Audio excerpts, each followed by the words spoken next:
कन्हान में जगत गुरु संत तुकाराम महाराज छत्रपति शिवाजी महाराज एवं संत गाडगे बाबा की संयुक्त जयंती पर मराठा सेवा संघ द्वारा डोनेकर सभागृह में अखिल कुणबी समाज स्नेह सम्मेलन आयोजित किया गया। 21 फरवरी 2026 को शाम 4 बजे आयोजित कार्यक्रम की अध्यक्षता शिवश्री प्रभाकर महाजन ने की। इस अवसर पर समाज के वरिष्ठ नागरिकों और विभिन्न क्षेत्रों में उत्कृष्ट कार्य करने वाले लोगों का सम्मान किया गया। वक्ताओं ने शिक्षा, एकता और संतों के संदेशों को अपनाने का आह्वान किया। कार्यक्रम में बड़ी संख्या में समाज बंधु उपस्थित रहे। नागपुर संवाददाता रॉबिन कुमार की रिपोर्ट। आई वडिलांना त्रास देतात, अनेक रील तयार करतात आणि आपलं शिक्षणाचं जे आयुष्य आहे, शिक्षण घेण्याचं आयुष्य ते स्वतःला संपवतात। आता मी म्हटलं का मुली मिळत नाही, हे बरोबर आहे। प्रत्येकाला आई वडिलांना वाटते माझा वंशाचा दिवा मुलगा पाहिजे, त्यावेळेस कधी विचार केला नाही मला एक मुलगी सुद्धा पाहिजे, फक्त वंशाचा दिवा पाहिजे मुलगा। त्यावेळेस समांतर असतं तर ही अडचण गेली नसती। मुली खूप शिकतात आणि मुलं शिकण्यासाठी टाळाटाळ करतात। एक स्पर्धा आलेली आहे शिक्षणाची, का मुलगा आणि मुलगी स्वतःच्या पायावर सुद्धा उभी राहू शकते। मुलगा आई-वडिलांना त्रास देतो का तुमची एकर विका आणि मला सरकारी नोकरी, तुमच्या नोकरीसाठी पैसे द्या। पण त्यांनी जर विचार केला मी कमी पैशातून उद्योग सुद्धा करू शकतो, तो एक मोठा व्यापार सुद्धा बनू शकतो। कुणबी समाजात आणि कुणबी समाजाच्या वेगवेगळ्या कुणबी समाजात नावं घेतो, हे एकत्रित झाले पाहिजे। परंतु आज सभागृहात पाहिलं, मी एकटा आलो। आता माझ्या मित्रांनी ठाकरे त्यांनी दिलं उदाहरण, मी माझी मिसेसलाही आलो। आग विझवण्याचा प्रयत्न करत नाही, पण चिमणीच्या रूपाने जे आग विझवण्याचा प्रयत्न करतायत त्यांच्या जवळ येतात, पायाला पकडतात, मागं घेतात। हाही कावळा तसाच असतो, काही कारण नसताना उडत उडत चिमणी जवळ येतो आणि चिमणीला म्हणतो का चिमणी तू काय वेडी झाली का?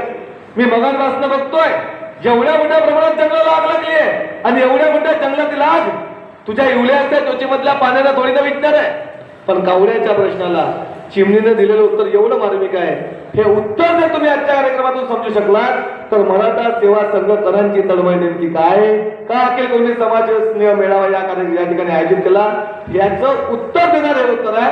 ऐका चिमणीचं उत्तर, आणि चिमणीच्या उत्तराशी जर तुम्ही समज असाल तर चिमणीसाठी आणि चिमणीसारख्या धडपडणाऱ्या प्रत्येक कार्यकर्त्यासाठी काळ्याची दात नक्की द्या। ऐका पहिले चिमणीचे उत्तर। चिमणी म्हणते काढला मला माहिती आहे की उल्याच्या त्वचेमधल्या पाण्यानं जंगलातल्या विद्यार्थ्यांना एवढं माहिती आहे, मला माहिती आहे की अखिल कुणबी समाजने बोलावल्यानं संपूर्ण समाज दुरुस्त होणार नाही, मला माहिती आहे। पण एक गोष्ट लक्षात घे, जेव्हा या जंगलामध्ये लागलेल्या आगीचा इतिहास लिहिला जाईल, जेव्हा या समाजामध्ये लागलेल्या आगीचा इतिहास लिहिला जाईल, तेव्हा माझं नाव जंगलातल्या विझवणाऱ्यामध्ये असेल, लावणाऱ्यामध्ये नाही। हे परिवर्तन आम्हाला कळलं पाहिजे।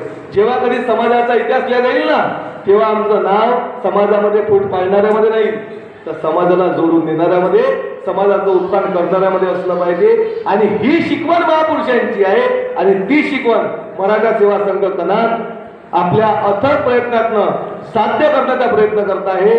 माझी सर्वांना उपस्थित असणाऱ्या सर्वांना विनंती आहे, पुढच्या वेळेला ज्या वेळेला कार्यक्रम होईल त्यावेळेला खरंच तुम्ही मनावर घ्या। ज्या पद्धतीनं आपण आपल्या परिवारातला एखादा कार्यक्रम असतो, लग्न सोहळा असतो, तर 2-2, 4-4 दिवसाच्या सुट्ट्या घेऊन आपण तो आनंद साजरा करतो। तुम्ही सुद्धा आवर्जून या कार्यक्रमासाठी, या कार्यक्रमामध्ये सहभागी व्हा, समाजाचं काम करा। कारण माणूस शेवटी किती दिवस जगला हे महत्वाचं नाही, पण माणूस कसा जगला हे महत्वाचं आहे। 120 वर्ष जगण्यापेक्षा 60-60 चे 2 केले ना ते परवडते, पण चांगलं जगा।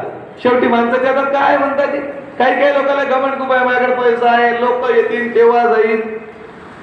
वरच्यानं जर एखादा घाव मारला ना, पळाले दूर म्हणजे सुधारणार नाही। शेवटी माणसं करत काय ते म्हणजे आमच्या नागपूरला एक बाबाजी होते, वर्धा रोडतात 32 एकर जमीन होती. किती बोलत आहे तुम्ही? किती? 32 एकर. वर्धा रोडतात 32 एकर जमीन होता. करोडपती बाबाजी, घरी कार बंगला नौकर चाकर सारं काही होतं. पण माहिती आहे बाबाजी जेव्हा मरण पावले तर कसे मरण पावले? पोहे खाता खाता चमच्या सकटच गेले बाबाजी. पोहे खातो चम्मच तोंडात गेले बाबाजी वर. बरं लहान पोरानं तो चम्मच काढून पाहिला पण चम्मच काही निघत नव्हता कारण बाबाजी तात्पुडी बसवली होती. मोठ्या पोरानं मग पेंचीस आणला, बाबाजी छातीवर बसला, पेंचीस मध्ये चम्मच पकडलं, खिचलं पण चम्मच काही निघे नाही.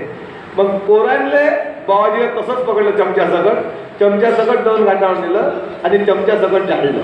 आता विचार करा, करोडपती बाबाजी आहे, घरी कार बंगला नोकर जागा सारं काही आहे, पण शेवटी बाबाजी गेला तर का घेऊन गेला लहानसा चम्मच.